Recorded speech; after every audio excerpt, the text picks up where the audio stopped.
দর্শক বন্ধুরা সবাই ভালো আছেন অবশ্যই। আমি রয়েছি এই মুহূর্তে বরিশাল জেলার বাবুগঞ্জ উপজেলার বাইলাখালী গ্রামে।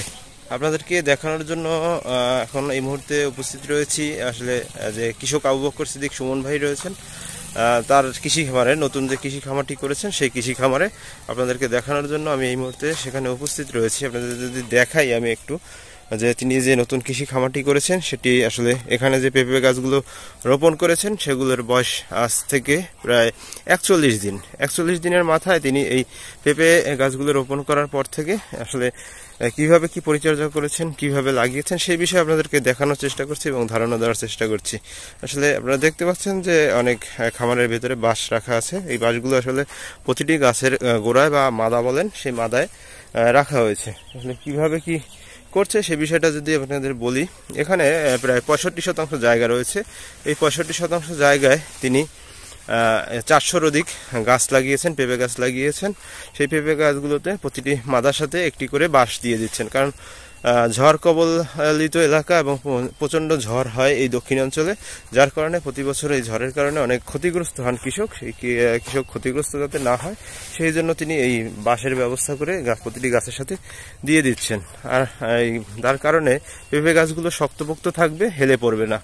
আর একটা বিষয় হচ্ছে যে প্রতিটি গাছে দেখতে পাচ্ছেন যে একসাথে অনেকগুলো পেঁপে গাছ রয়েছে।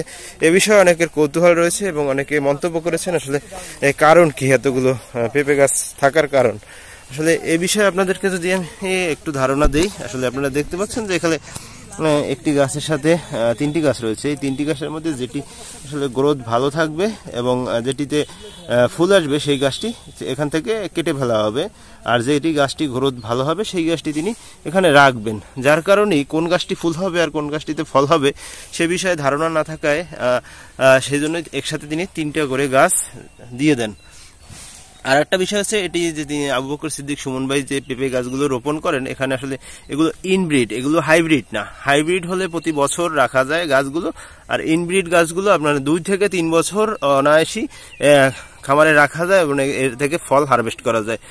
সেই বিষয়টাই আপনাদেরকে আমি যদি দেখাই, যে দেখতে পাচ্ছেন যে সারিবদ্ধভাবে তিনি 1 2 3 4 5 6 7 8 9 10 11 12টি কান্দি বলেই আমরা এই দক্ষিণাঞ্চলের ভাষায় কান্দিও বলতে পারেন, বা আপনার উঁচু কি বলে এটাকে, সারিবদ্ধভাবে লাগানোর যে ব্যবস্থা সেটিও বলতে পারেন, সেভাবে তিনি ব্যবস্থা করে লাগিয়েছেন।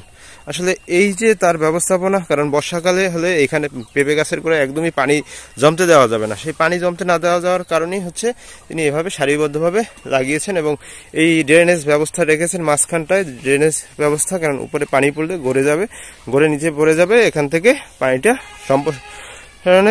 বাইরে চলে যাবে, যার কারণে গাছগুলো ভালো থাকবে। আর বিষয় হচ্ছে বর্তমানে অনেক খরা মৌসুম, বৃষ্টি নেই বললেই চলে দক্ষিণাঞ্চলে। সেই বৃষ্টি না থাকার কারণে অনেকটাই আসলে গাছগুলো দেখতে পাচ্ছেন যে পানি কম পাচ্ছে, তারপরও গাছগুলো খুব হৃষ্টপুষ্টভাবেই বড় হচ্ছে।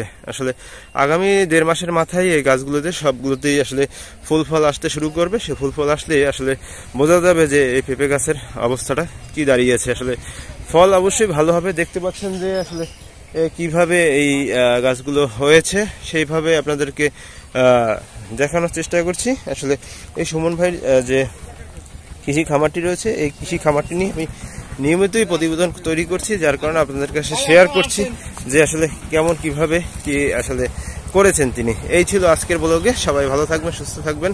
আল্লাহ হাফেজ।